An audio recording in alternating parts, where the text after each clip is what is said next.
இன்னைக்கு நம்ம பார்க்க போறது த்ராஷ் அப்படின்ற ஒரு தரமான சர்வைவல் த்ரில்லர் மூவியோட ரிவ்யூ. இந்த படம் நெட்ஃபிளிக்ஸ்ல தமிழ் டப்பிங்கோட அவைலபிளா இருக்கு.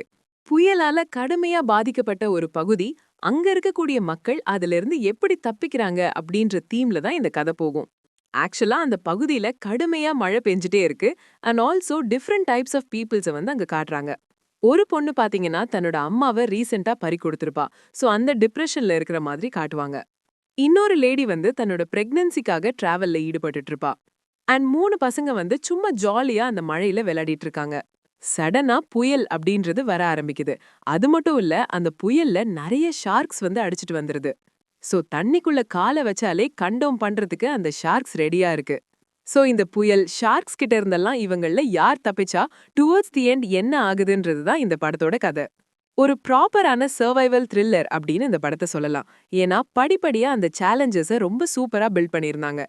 ஃபர்ஸ்ட் அந்த தண்ணியில இருந்து எஸ்கேப் ஆகணும். சோ அதுவே ஒரு பெரிய கஷ்டம் அப்படின்ற மாதிரி காட்டியிருப்பாங்க. நீச்சல் அடிச்சாது எப்படியாவது மீட்கலான்னு பார்த்தா தண்ணிக்குள்ள காலை வச்சாலே இந்த சுறா மீன்கள் வந்து கடிச்சு கொதறுதுன்னே சொல்லலாம். சோ இப்போ இந்த சுறாக்கள் கிட்ட இருந்து எப்படி தப்பிக்க போறாங்க அப்படின்ற ஒரு சேலஞ்ச பில்ட் பண்ணியிருப்பாங்க. இது போதாம ஒரு பிரெக்னென்ட்டா இருக்கக்கூடிய லேடி வேற இருக்காங்க. சோ அவங்கள எப்படி காப்பாத்துறது, அதுவும் குழந்தையோட எப்படி காப்பாத்துறது, இந்த மாதிரி ஏகப்பட்ட சேலஞ்சஸ் அப்படின்றத சூப்பரா பில்ட் பண்ணிருக்காங்க. மேக்கிங் வைஸ் ரொம்பவே நல்லா இருந்துச்சு. அதுவும் அந்த ஷார்க் அட்டாக் சீன்ஸ் அப்படின்றதெல்லாம் வந்து ரொம்பவே நீட்டா எடுத்திருந்தாங்க.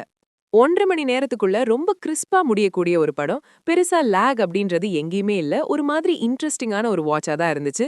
கிளைமேக்ஸ் அப்படின்றதெல்லாம் வந்து ஒரு நீட்டான கிளைமேக்ஸாவே முடிச்சிருந்தாங்க. அன்எக்ஸ்பெக்டடான ட்விஸ்ட் அண்ட் டர்ன்ஸ் அப்படின்ற மாதிரி எல்லாம் பெருசா எதுவுமே இருக்காது. ஒரு சராசரியான ஆனா அதே நேரத்துல எங்கேஜிங்கான ஒரு சர்வைவல் த்ரில்லர் கண்டிப்பா ட்ரை பண்ணி பார்க்கலாம். என்னோட ரேட்டிங் 3.25 அவுட் ஆஃப் 5.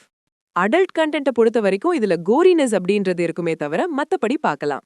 இந்த மூவி ரிவ்யூ பிடிச்சிருந்தா ஒரு லைக் பண்ணுங்க. உங்க கருத்துக்கையே கீழே கமெண்ட் பண்ணுங்க. இன்னும் மூவி ஸ்டுடியோ ஃபிலிம் சேனல்ல சப்ஸ்கிரைப் பண்ணலையா? உடனே சப்ஸ்கிரைப் பண்ணுங்க.